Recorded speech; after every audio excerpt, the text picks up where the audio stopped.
Poor Wes, man. He's got to deal with all this media. Wes, it's nonstop Crosstown Shootout talk. It's nonstop questions all week. I know this has got to be a lot. But for you, when you hone in on the game, when you get to Saturday, what is your message for your team this year and your players?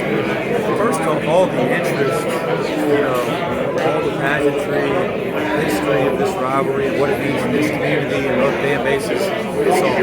It really is. It's the type of thing that you want to be involved with as a coach. It's the type of thing players come to Cincinnati to be involved in. So we embrace that part. But the truth is that we got to make sure we don't get so caught up in all this that we're not getting ready to play the game. We're playing against a great team, extremely well-coached team in a really difficult environment, and it's a rivalry game that means a lot. We got to make sure it's business as usual. We do our job, prepare, we have good practices, and we have the right approach going into Saturday. How prepared do you feel like your team is for this game? I know you haven't played a lot of road games yet. Is there anything you're doing to kind of get them ready? I really believe, especially going into the Big 12, we're going to be in some really difficult environments all year, these great programs all year. Everything we've been doing from the summer on is to try to prepare to play games against the best opponents in those difficult environments. I don't think we're doing anything tricky this week, but every day you're trying to grow, get better, and prepare to be a good team. So it's not a great answer for the media, but it's business as usual on campus. We'll see. You were experiencing it at home last year. What do you see? Congratulations on your great career.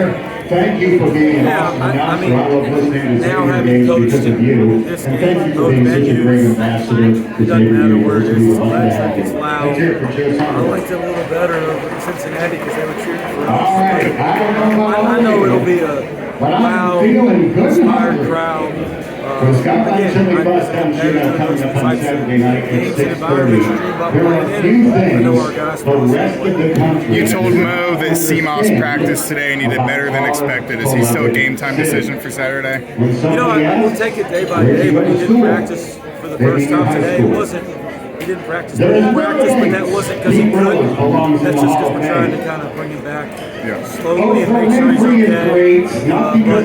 I said, if you asked me earlier in the week, I thought it'd be a good decision after what he did Tuesday and what he did today in practice. I'm a little more hopeful he's going to be okay.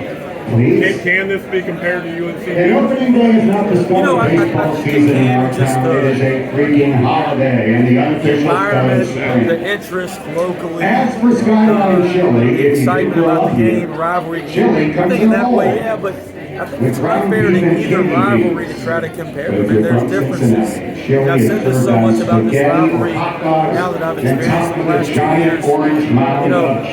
Both schools are here in this Cincinnati. That's really even Carolina and Duke, even though they're 8 miles apart, are in 2 different communities. The intensity of this rivalry is second to none. I wish nationally people appreciate it, but what is neat is people really appreciate it locally. It's a special none of those rivalries. What would this win mean to a guy like John Newman? He's been in the program for so long, missed last year with an injury. He's gotten off to a pretty quiet start, but a really good start this season so far. I think like anything else, the guys that have been around and experienced it, they're going to have a greater understanding of it. It's going to mean more to them. So I'm really happy guys like Odie, Vic, and John that have been here for a couple of years. They've experienced it now. They get to approach it again. It also helps because they can explain it to the other guys. That's why, honestly, I don't have to say a lot about this game to our team. Number one, you guys do a good job of that for me. Everybody they run into around town since they arrived in Cincinnati has talked about it. And then they have some teammates that enjoy it as well. The Crosstown Shootout with coaches. How is CMOS doing, and will he play on Saturday night? Yeah, he's doing much better.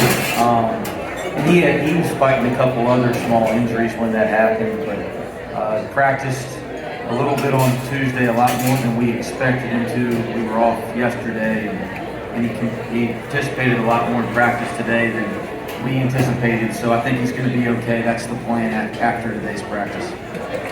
In another great rivalry, North Carolina versus Duke. You played in 5, you won 3.